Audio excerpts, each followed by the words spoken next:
This month marks the 10th anniversary of one of the nation's most traumatized set of events ever to happen in our nation's history. September 11, 2001 will be etched in our memories for decades to come. It will never be forgotten by most people. I remember where I was at on September 11th. My mom, I was 15 years old at the time, and I was attending Vancouver Christian High School, and she was driving me to school, and just before we went on the freeway, the announcer came on and said that Tower 1 was hit. And at the time, I didn't know what the World Trade Center was. I had no idea, but my mother did, and she began crying, and I wasn't sure what she was crying about. I didn't understand the bad news. So she said that a lot of people were hurt, and she said that it could be much worse, and it probably could be. Those were her words. And I grew up in a very sheltered environment. You know, there's pros and cons to that lifestyle that I was forced upon to grow up in. One of them was I wasn't allowed to watch TV, so I was deprived of knowing what happened in the world as far as news and what have you. So as a child, I really didn't have an interest in politics. I didn't know what the parties stood for. I didn't know what the beliefs were. I didn't know the candidates. I didn't even know who was president. Well, I knew who was president. I'll take that back. But I really just didn't show any interest in the political arena. So, but anyway, so that's where I was on 9/11. And Mom dropped me off at school. And Dad was out of town. I forgot what state he was in. But he was out on business, and as he traveled much of my childhood. So I go to school, and they have a TV in the cafeteria, and they were showing live pictures and what have you. And I'll never forget that I saw the second plane hit the second tower, and that was because seeing the word live on the screen, top left-hand side, that was very traumatic for me, because I saw that to be a commercial jetliner. It was very, very hard to watch. I knew, and what I tried to do, and I know this sounds like hocus pocus, but what I tried to do is, right before that plane went in the tower, I tried to put myself, put the mentality in the plane and try to experience what must have been chaotic in there, and it was very, very real to me. It changed everything in my life, because I think it's because of the fact that a 15-year-old like me did see it live and saw it right when it happened. It was very difficult, and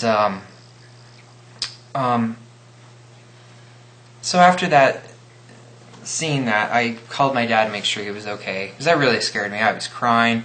I was a wreck. I was a real wreck, and my best friend Isaac Stilts, from there at the time, you know, we got together and held a prayer group and what have you, and just prayed for all the families and just the situation.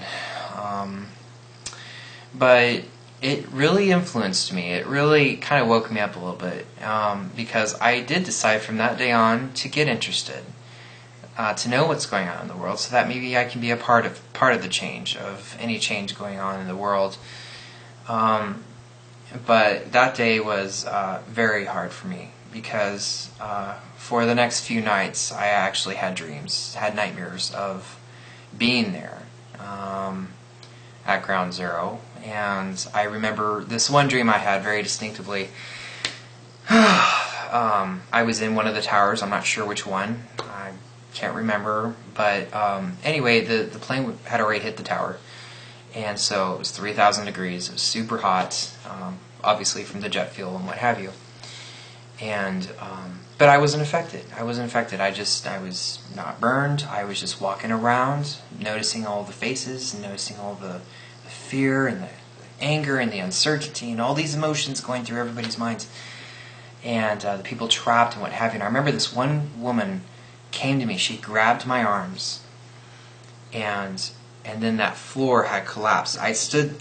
Even then I stood still. I didn't fall through the floor like she did, but she was looking right at me, and the flames just kind of came up, and as she was falling, her skin just kind of disintegrated and fell off, and she was just gone, just gone in a heartbeat.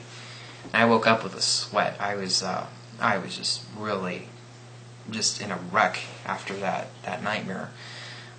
So it's very close to home. I feel that, you know, we losing over 2,000 lives that day really kind of, you know, I do consider that to be part of my family. You know, I think we're all connected in some way or another, and it's a true shame. So, but it did influence me to get more involved in politics. Not to become an activist or a radical or anything of the sort, but I decided that I can be a patriot and I can be a true American and cast my vote every election, even for, you know, like the mayor, city council, and what have you, and just have my opinions, like on major issues such as abortion and gay rights and gun control and health care and all that. But that just really kind of changed me, and I wanted to make this video kind of as a tribute to all those who died that day. And anyway, also before I go to that tribute, I also wanted to suggest a movie recommendation. And fitting enough, it's called World Trade Center with Nicolas Cage. He's one of the most dead-faced actors out there, but he did that role very well as the chief firefighter, and that movie really hit home. I see that movie at least once a year to kind of reawaken the spirit of you know, just the American patriotism or what have you, because I think that it was so easy for us. You know, we got on the high after 9/11. We got on this high of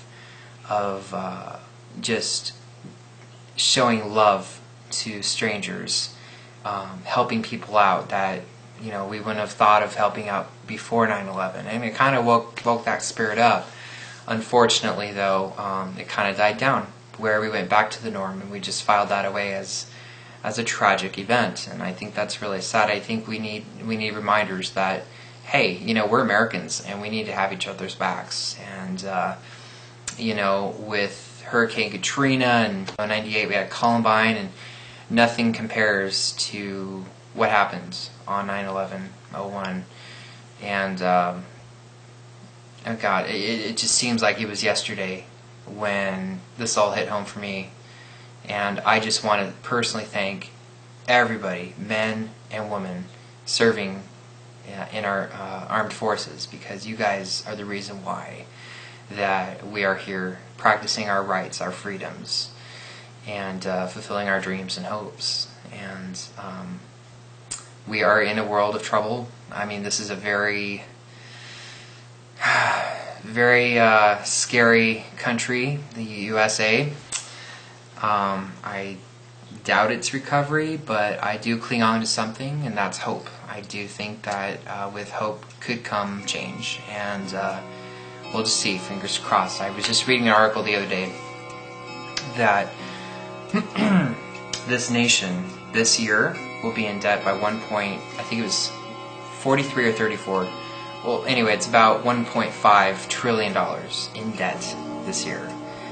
And that's it's very scary. I mean, it's a little embarrassing too, to be honest, and I think, you know, we've overspent. But I'm not here to talk about politics, but I just want to, again, just express my gratitude for all those who served, all those who died. So in closing, I want to thank you.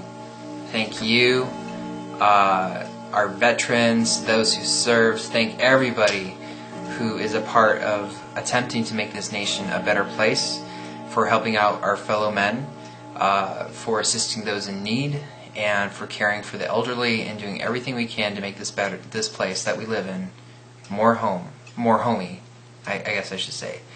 And enjoy the tribute.